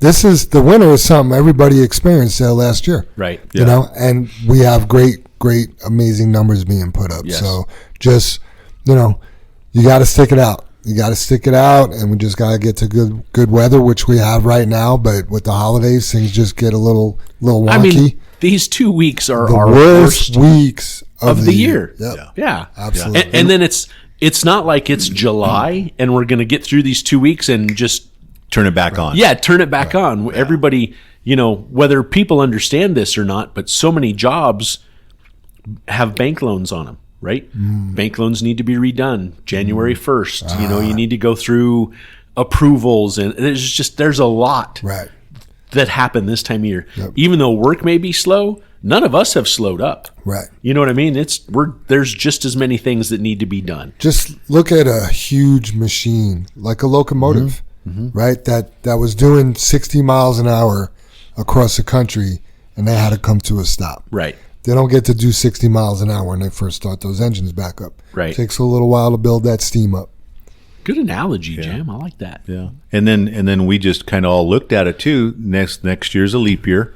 So February's going to have 29 days in it, but I think we all looked and Christmas gets moved to Wednesday. Mm-hmm. Yes. You know, so then are they going to give us Tuesday, Wednesday, and Thursday off and we work Friday, or do they do Wednesday, Thursday, and Friday? You know, we're already joking. Those 2 weeks we should just close, right? Figure some way out to possibly compensate everybody so it's okay, and we get through the 2 weeks and we go on. Wow, talk about a bonus. Right, Jam? But maybe that's something we work out, you know, over the year. Because when you mentioned that what we made this year, or what the drivers made this year, it is still tough on a guy that this week the guys that Dave hired, right? You know, everybody that had this good year, they know because they went through last year and they know, and maybe they got PTO days saved up. Maybe they got a little bit of savings. Yeah. You know, they're prepared. They're prepared. So Super Dave, you should tell people that start this time of the year what the workload's like. Why? Believe me, I tell them everything that I can possibly think of. Yeah. I know you do. we still joke, Dave. I swear. And I still get thrown under the bus. People want to. I can't have I can't have the weather dictate my paycheck. It's like, well, I told you it's December. People hear what they want to hear, and they do. just filter out. Turn the rest off or something, right, man. Yeah. Like we've said, Super Dave, I've listened to your speech we've all had, and I'm like, I don't know if I'd hire on here as honest as you are. It's like he's talking people out of it. Right? Yeah, but here's the truth. You know, definitely not misled. Oh, that's funny. Anybody else before I move on to the questions? Question up. Yeah. All right. So this first question is from Ron Bugler, and I did hear back from Joanne, which is perfect. So Ron Bugler asks, hey, Jam, question for the audience for tomorrow's podcast. If we come in on these short days and do one run and go home, Does that not hurt our daily average for our holiday, sick, and PTO days? Or might you have a mechanism in there to combat that? Well, I would say it doesn't hurt your daily average because making money is better than not making money. And then the way that Joanna explains it, it totally makes sense that coming in and doing that is going to help you. So Joanne says, so I asked Joanne, how do you figure out the daily average? Do you go back 1 year? For employees here less than a year, do you go as far back as they have worked here? So Joanne responded, yes, always 52 weeks, and the new hires are from their hire date. Always by how many checks they have received, not to exceed 52 weeks. Does this make sense, or do I need to explain differently? No. So she's basically taking your gross income divided by the amount of checks you got. That's how, and then she figures out probably by 52 weeks. 5.5 days, and that's how you get your daily average. So, yeah, it's not, well, I had a bad week this week. That means my PTO next week is going to be small. It's your daily average for the year. Absolutely, Jim. Yeah. So thanks And for that. one more load on that average is better than one less load. 100%. Yep. Yep. Great. The next questions are from Martinez, so you know they're always going to be interesting. I have 3 questions for the brothers. First question is, now that we know that Fry got bought out, do you guys know if load rates will go up or down? Well, we don't work for Fry's, Right. They just so ours aren't going to change. right. Exactly. Fry, we don't sell the material, Martinez. We just move it. Yes. So we have We're working for agreements Brandon. with our customers to move the material, not where we're getting from or how much it costs. Doesn't make a difference. Now that might be a concern for Brandon whether material will go up and down. Sure. We're not sure Right. where Fry's has been pricing it, so that might be important to Brandon. Right. But the haul rate or the ton mile rate doesn't change. Yeah. Nope. That's negotiations between the brothers and Brandon. Yes. How Yeah. much we get paid Yep. to haul things around. Second question. If Brandon decides not to work with Pit 6 anymore, do you know if Brandon will have enough rock to produce for its own plants? I mean, I would tell you they're always working on increasing their material. Right. You know, I mean, from day one that they opened Fairplay, they've done nothing but continue to grow the volume of rock coming out of there. I mean, each year I'd have to go back and look at the actual numbers, which I'm sure we can, somewhat easily do. But I would tell you those numbers have increased each year with the exception of a year and a half ago when they had all that material out of spec. And we didn't haul any of that, but it was almost a blessing because we were so busy elsewhere, with their other hauls doing things. So, yeah. Third question, I feel like we've kind of answered, but with all these changes with Pit 6, would this affect in JFW in any way? I mean, I could answer that. I mean, things affect JFW all the time, and we pivot and we figure it out. Right. I mean, Yeah. I feel like you've answered that question, but no matter what gets thrown out of us, if we're not hauling here, we're hauling out of there. I mean, the show must go on. Yeah. And we just continue. I mean, something that not everybody's probably aware of, Morton is about mined out, and they're already working on the next pit right next door to Vara. So, I mean... Yeah, which looks That- like it may open fairly soon. I mean, it could. I mean, we we talked to Bob. Yeah, originally they talked about spring. Yeah. So we're talking within 90 days, but are they there? You know what I mean? That 90 days could push into 180 days for all we know. Right. I mean, I know they struggle with manpower as well as anyone and getting everything done and lined up there. So, And I was going to mention that about, and maybe I'm wrong, but I know they have their own pits. But Brandon, the whole Fairplay thing, that was a different animal for him. That was harder rock. That's a quarry. That's not gravel. Right. Any of that kind of stuff. And that's the cold weather. That's like Dave just mentioned, getting labor from up there and all that kind of stuff in that area. So what they've been through in the last 5 years, yeah, if you want to call it that they've accomplished is amazing. And I know they ran that material, didn't know it was out of spec, but kept running, realized, hey, we should be taking more samples, all that kind of stuff. And I think this last year seems like they got a pretty good grip on everything. I think I know the plant they moved up there, a year later or 2 years later, they had replaced the whole damn thing. Yeah. Like they reconfigured it because it just wasn't working. I just look at, we'll say, okay, material's coming out of here right now.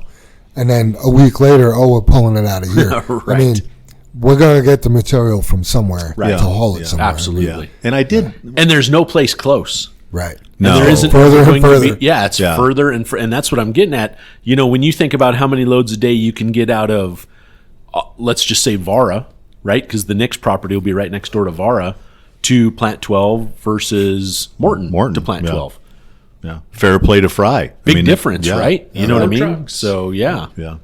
Longer hauls. yep. More trucks, I heard you say that. Well, you know, think about it, guys. Did you ever think 25 years ago that we would be driving almost 100 miles to get rock? Oh, Dave, 10 years ago, Yeah. right? I mean, somebody would have said that. Who We'd have would've been thought? like, whatever. Yeah, That's Yeah. not because, going to happen. you know, you And think, wait a minute. now we've got been doing this- it for years. Yeah, this giant river with gravel deposits all over the prairie here, you know, and wow, it blows me away.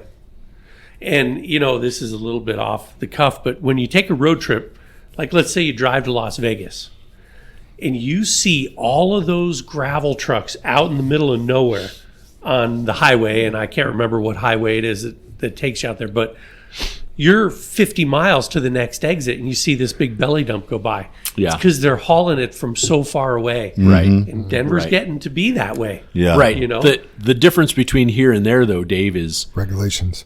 exactly. Yes. They, Weight regulations or no, Denver doesn't want to see us. They don't want to see a gravel pit. It's all local issues, right? There's tons of material available at 120th and Riverdale. Mountains of material available. You'll never get it permitted, right? So now we're to Brighton. Now we're to Fort Lupton. Now we've pushed out, you know, where does 66 come out at the port there on 85? Platteville. Platteville. I mean, good Lord. You know, the next step is beyond that. Texas, they don't have the material, right? They don't have that material there. They're going where the material's at. Here we have the material. They just won't allow us to take it.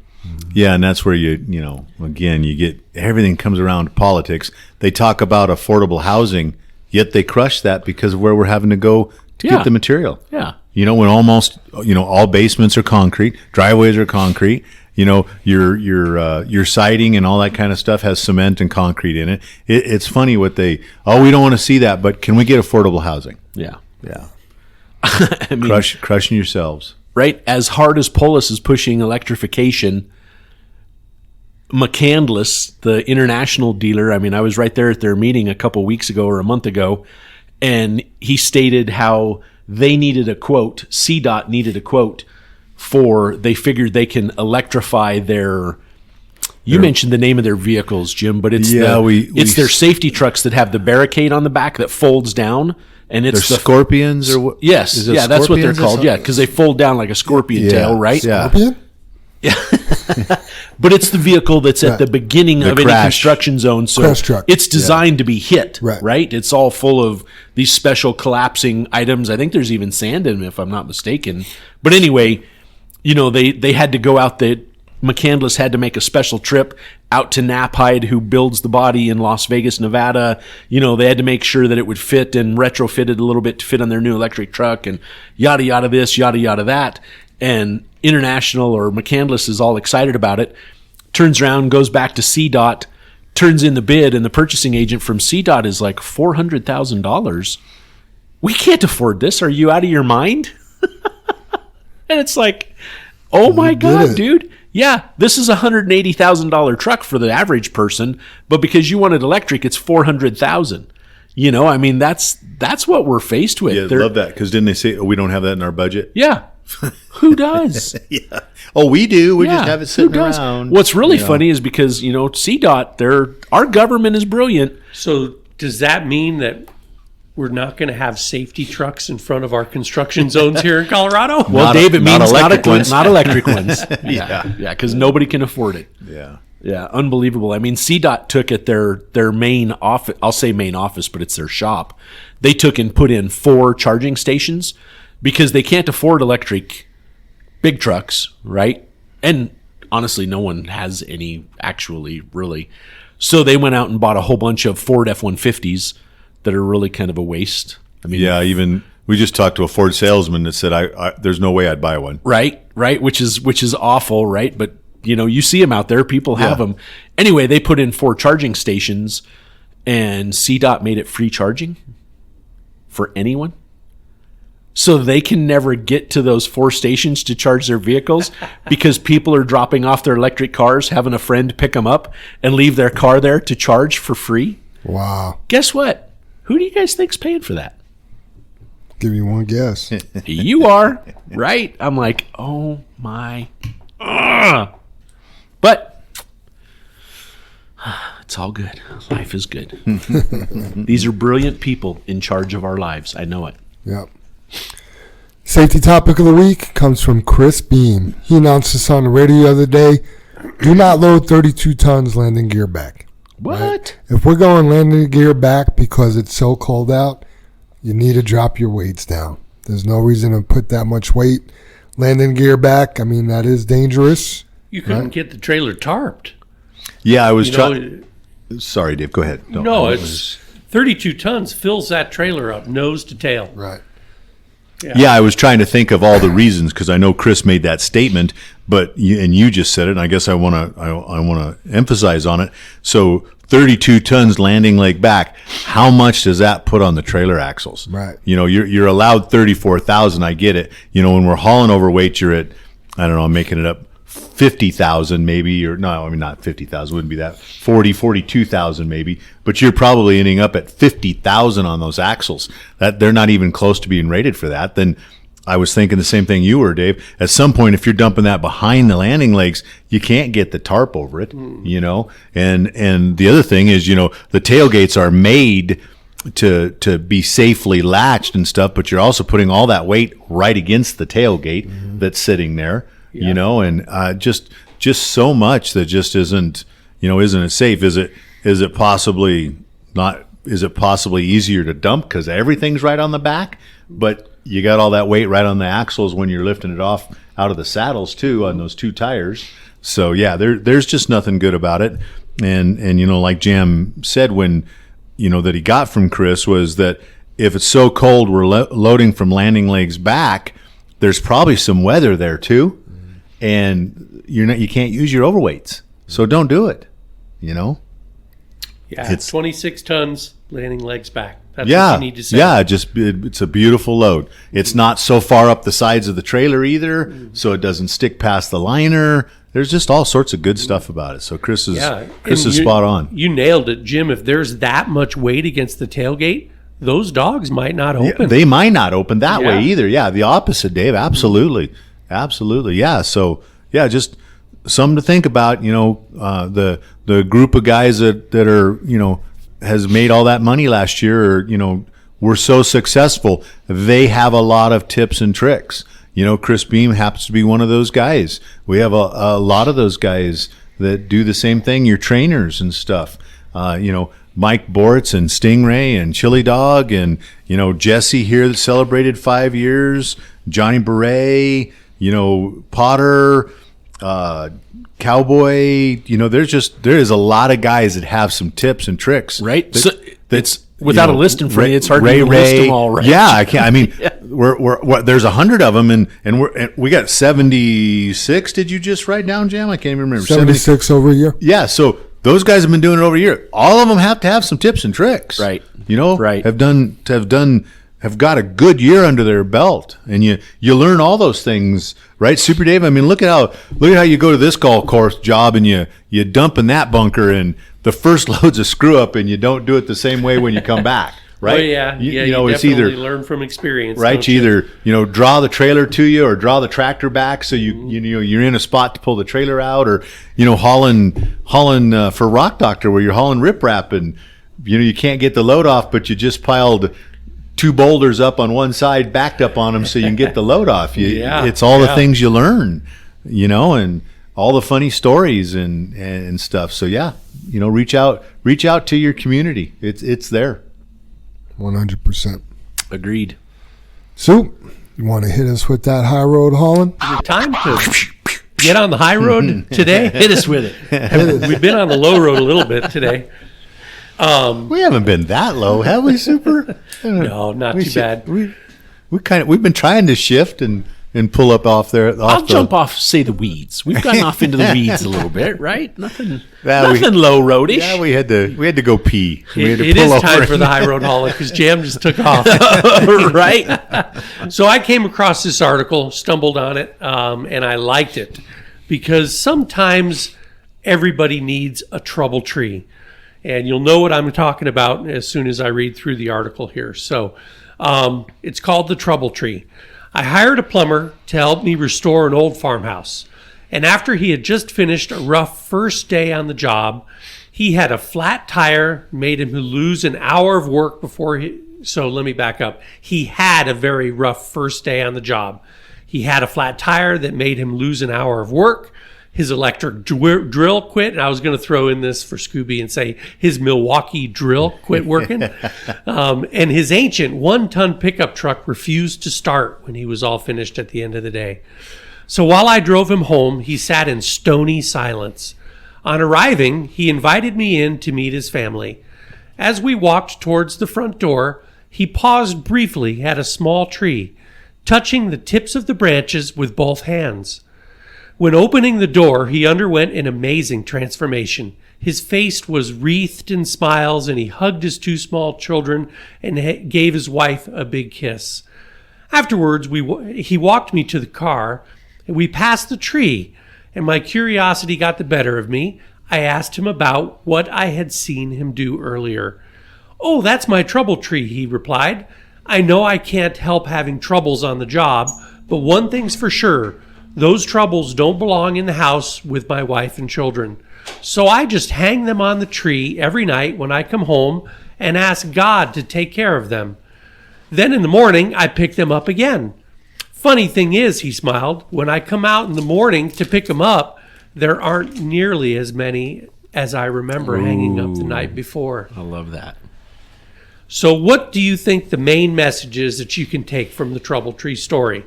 Perhaps each day may not be the best, and we'll have struggles, tests, and failures.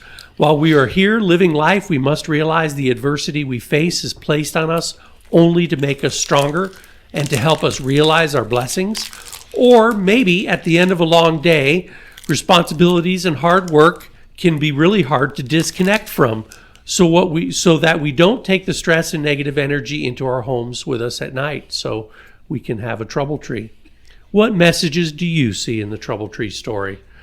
And the quote this week is, I love this quote, Dave, you will like it too. "Show me someone who has done something worthwhile, and I'll show you someone who has overcome adversity," by Lou Holtz. Oh, Lou Holtz. Lou Holtz. He's got some good ones, doesn't he? Yep. Yep, you got to face that adversity to achieve anything that's worthwhile. It doesn't come easy. You have to work hard. And so what do you guys take from the Trouble Tree story?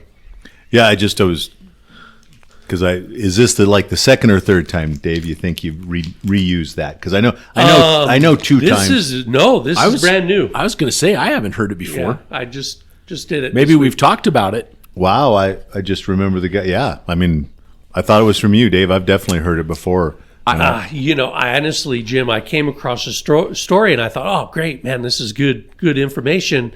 Maybe I have done it before. I've done 350 of them. I don't know. I didn't go back and look. Yeah, I guess because I've heard it someplace, or I thought you did it, Dave. When you said, "What do you think about that?" I just found it interesting of just hanging them there and leaving them for God to think about whenever. But when you come back out, there's just not as many. No, and never, the God piece or whatever, after a good night's sleep or the next day, or when you take time to think about things, there's usually never as many as there was before, I can, step back, I take a look at it. I can solve this problem. I can solve this problem. Maybe I can ask this person for some help. Maybe I can do this, and you just whittle on them. But if you just let them sit on your shoulders and you drag them around with you all, back to your home and back to your family and your wife and your kids, and you can't do that, No. I just think, the way I took that one portion, Dave, when I was like, ooh, I love that part.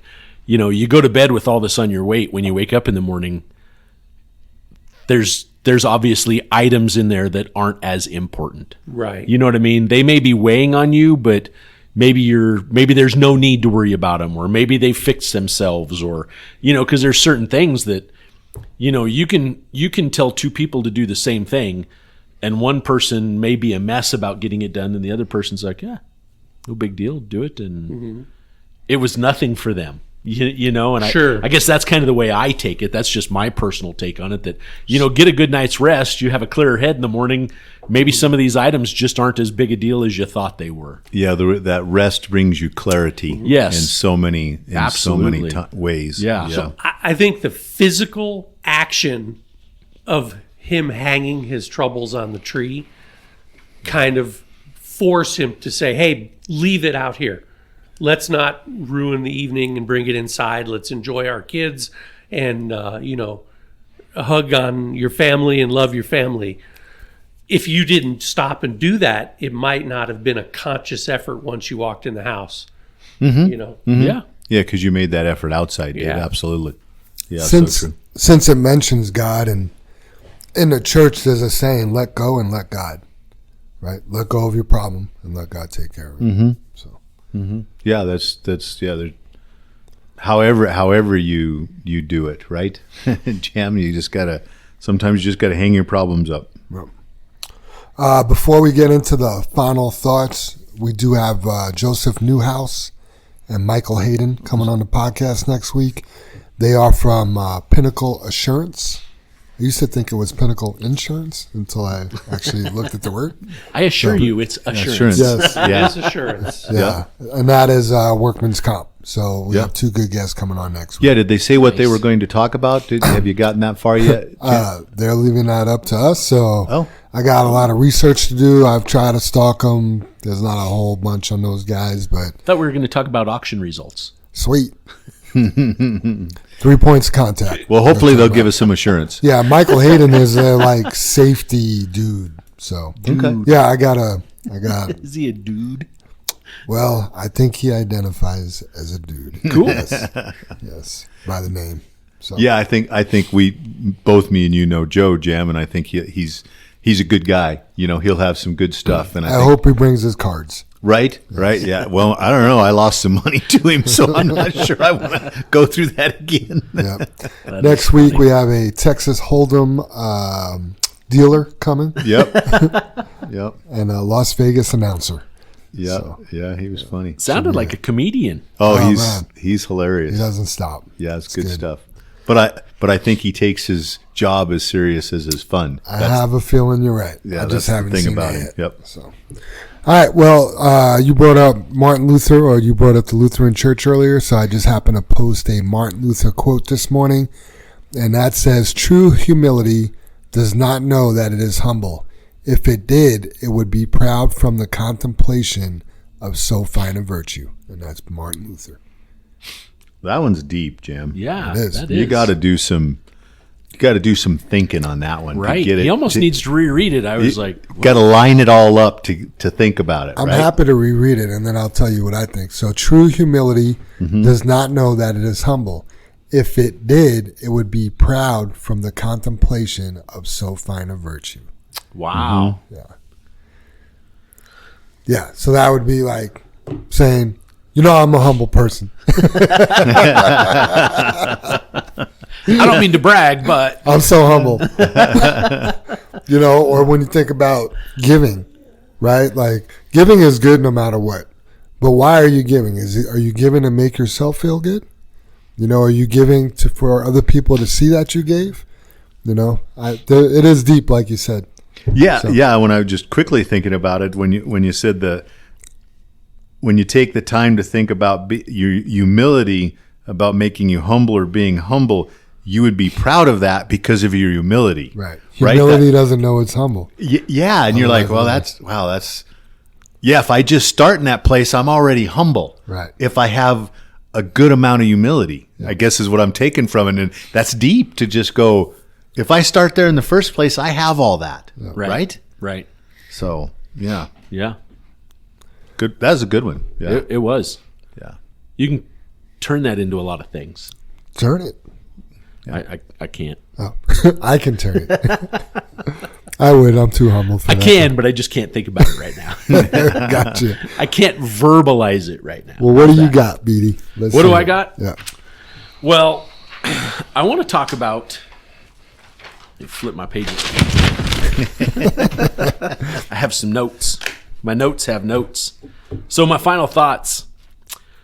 I want to talk about taking 2024 and taking advantage of it.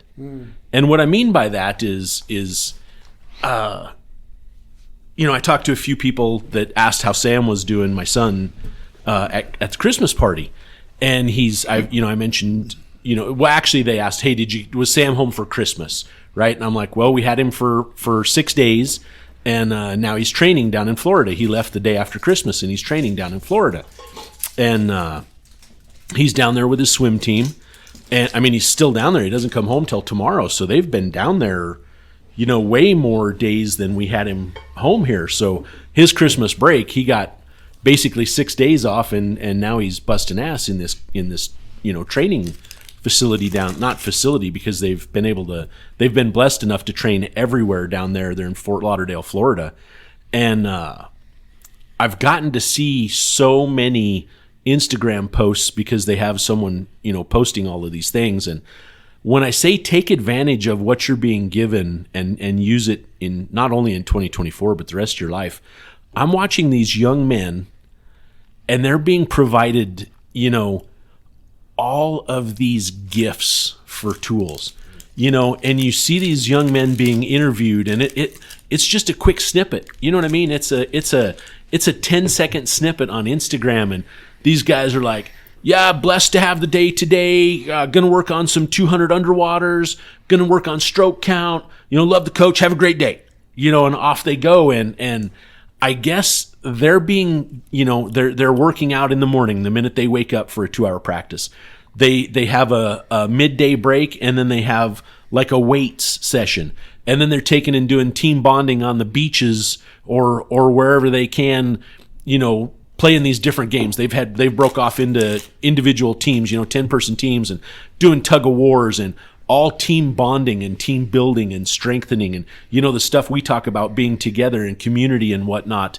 And I guess I hope Sam is able to understand he's being provided things that are going to help him through not only his swimming career, his educational career, his life skills, his marriage, the rest of his life. And I guess I want to take and compare that to when you come to work here at JFW.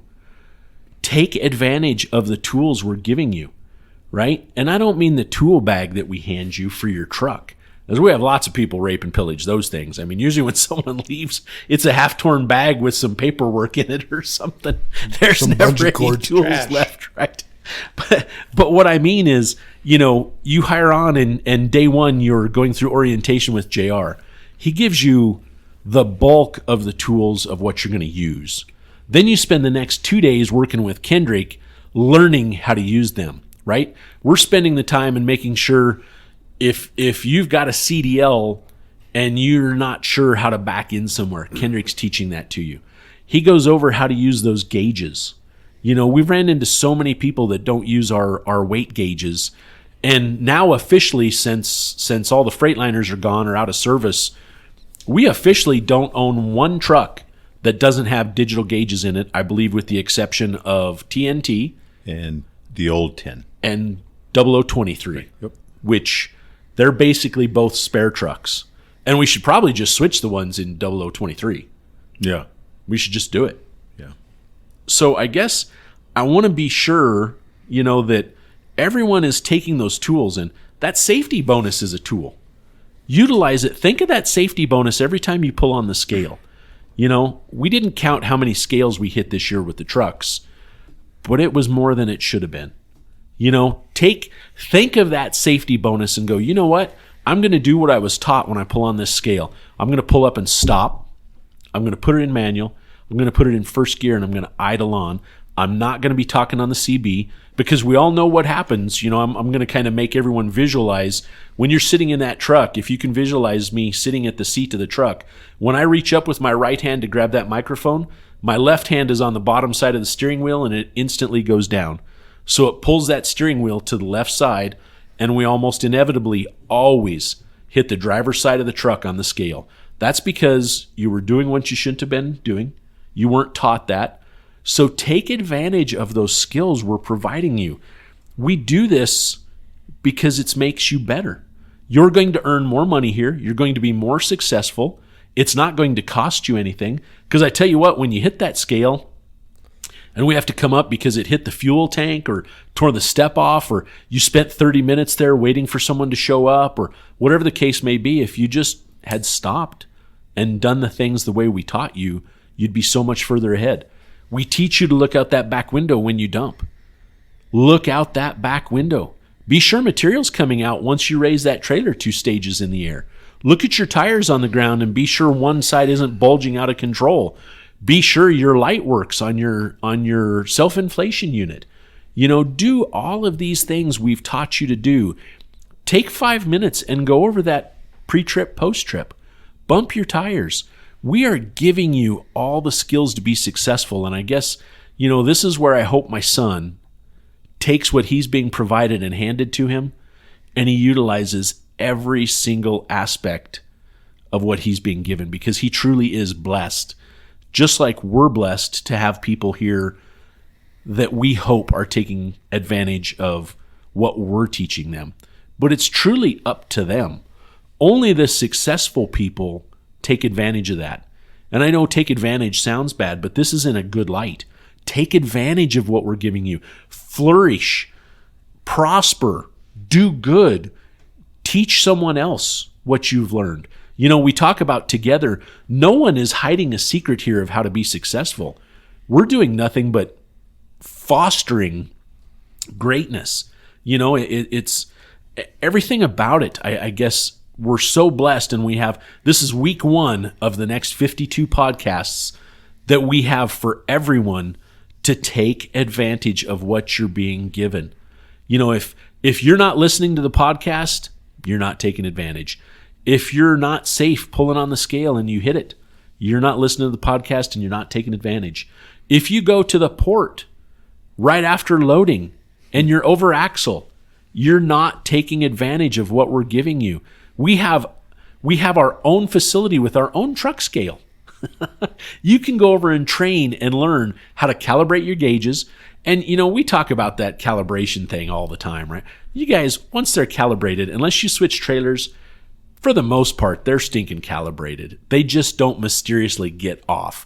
Maybe if we blow in an airbag and we have to change one on the tractor and that particular line is connected to that airbag, it may change a little bit. Not 1,000 pounds.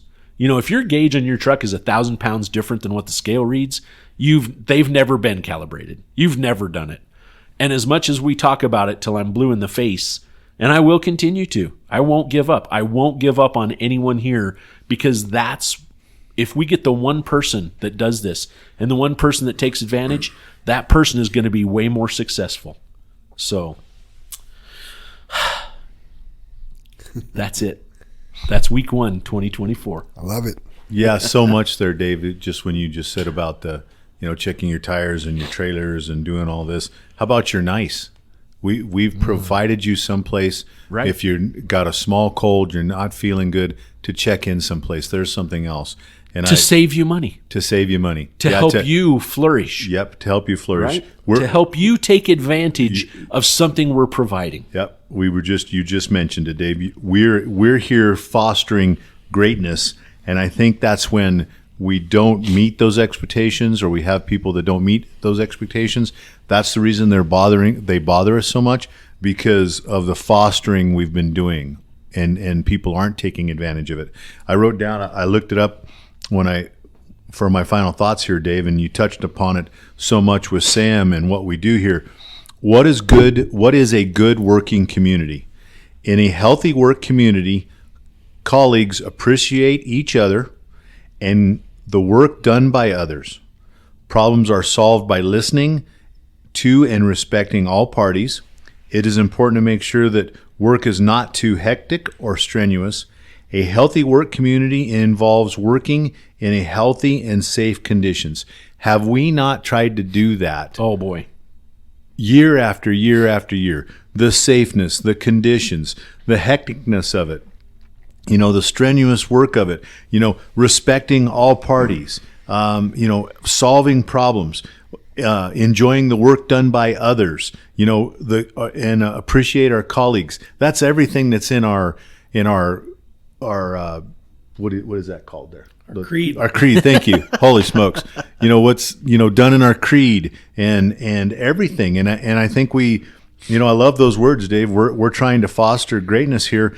And the thing is as you first started into that, Dave, and you said, about Sam, that he can take that college, because this is a moment in his life, his college, working with his teammates and everything I mentioned, the work done by others and fostering a healthy workout and a healthy community and everything. But that's a stepping stone to his future, right? That is, and he needs to take advantage of it. Okay. You said we're fostering greatness here, but the thing is what Kendrick has taught you, what JR has went over. Maybe it's what Joanne's went over with your PTO and your health and your everything like that. Whether you stay here or not, we have just made you a better truck driver for your future. Absolutely. All the new trucks, or the trucks that are out there, are going to be some kind of automatic probably. They're going to have some weight system on them. They're going to have some safety system on them for collision, warning. Mitigation. They're going to be air gauges. No matter what, unless somebody reinvents it, they're going to have tires. What's our tire pressure is going to be? What's our tire need to look like? What's our tire temperature? Backing up. Kendrick's going over backing up. What truck do you not back up? Right? We've just fostered your future. If we're a stepping stone, we're a college of trucking that's going to help your future. Then think about your employment here. We've had open enrollment. We have different apps going. We have the NICE program. Compare our PTO program to someplace else you go. How about our 401k? Some people in our industry don't have 401ks, but we've tried to give you education about the 401k, about your retirement, about it being free money.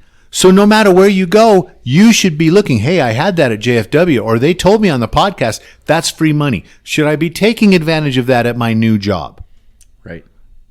We've done nothing but look better. I mean, with the apps here, whether it's XBE, whether it's Toro, whether it was, Axon, whether it's all that stuff, when I learn and go into those apps and run those apps, when I go to a different app like NICE or whatever app it might be, because everybody uses apps, I take that knowledge of the apps I've already been into. Right. Oh, I'm not going to put that on my phone. I'm not going to do that. I'm not going to. Then you're stuck, because the future is ahead of you. The future is run on apps. The safety, AI. If you're not learning about AI and what it has to benefit us and yourselves, you're missing out. So we are either we're the future and we want you to stay here, or we've really given you a step up for your future trucking career, if that's what you stay doing.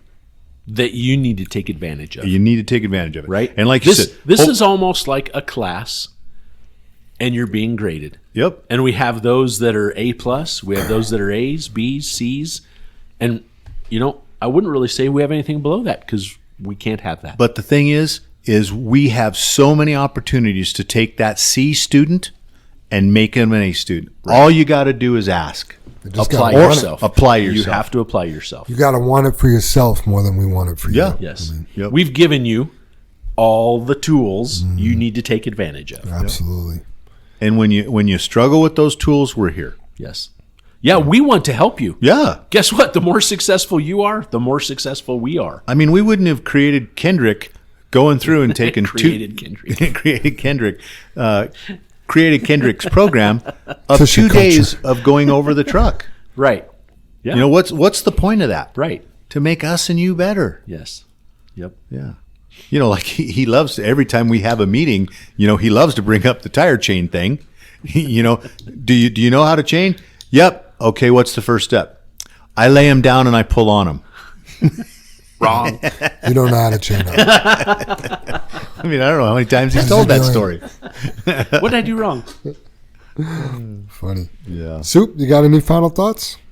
Hey, whoever's listening to this podcast today, I hope you're having a great day. Hey. And if you need it, use the Trouble Tree. It'll help out. Ooh, the Trouble Tree. Trouble Tree. I want to end the podcast with a challenge before we say the creed. Dad joke challenge? Nope.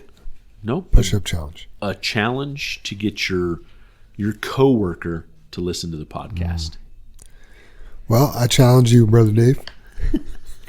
Well, that's a good one, Dave. And I thought you were going someplace, so I'm going to go someplace for it because my last note here is after the Christmas party, Jesse asked Dave if he would help him register to vote.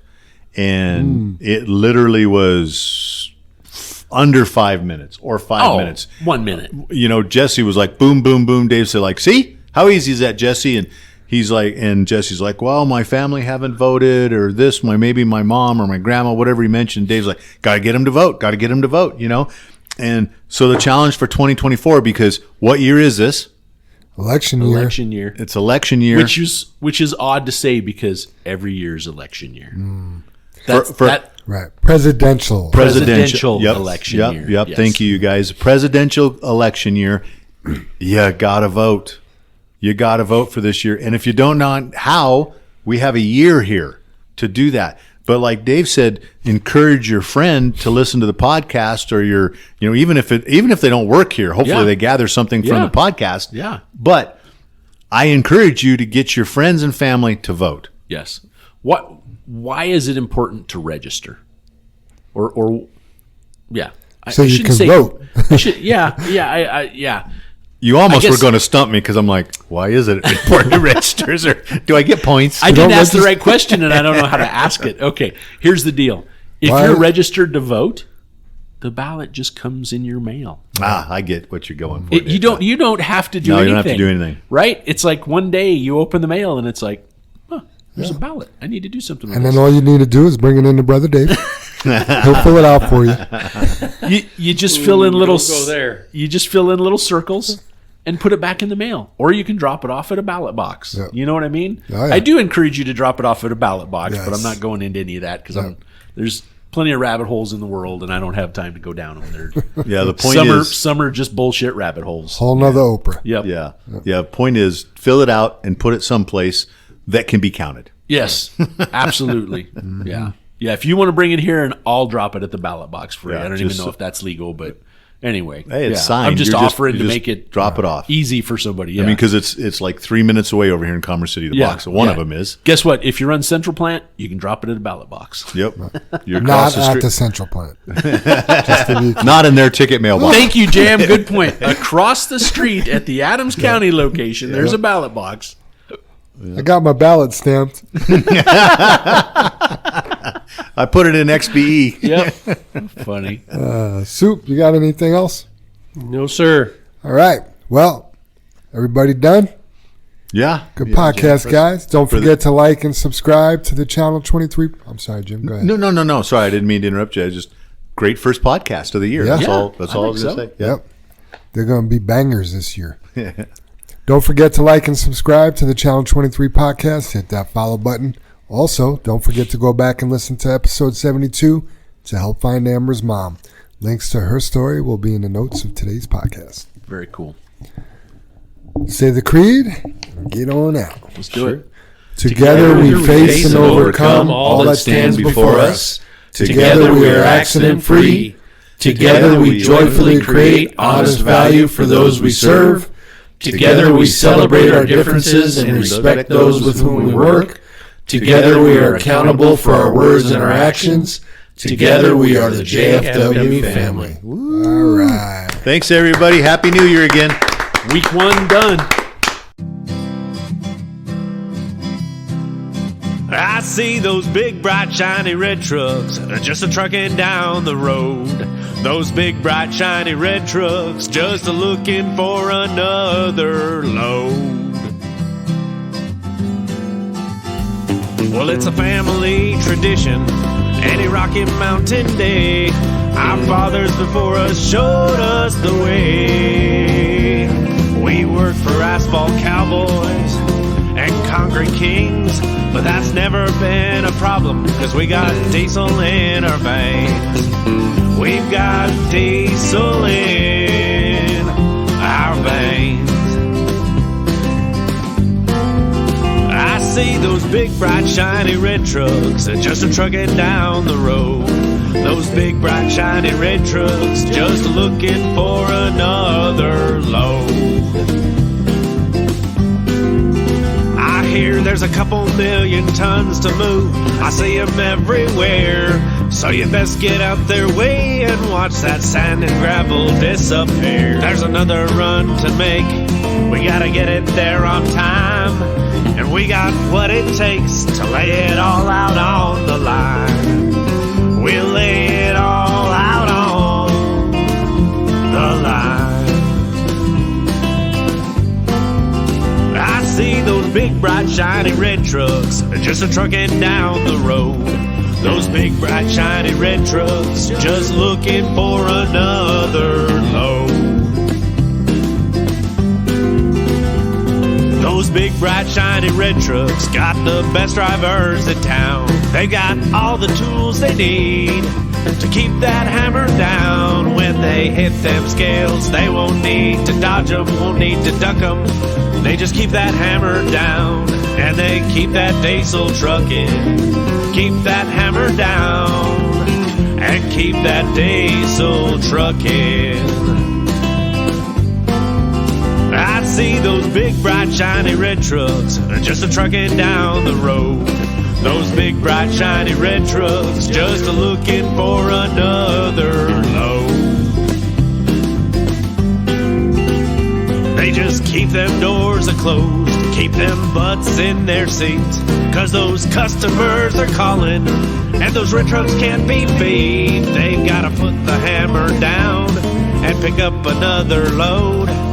Get it off the ground, keep them eyes open and on the road.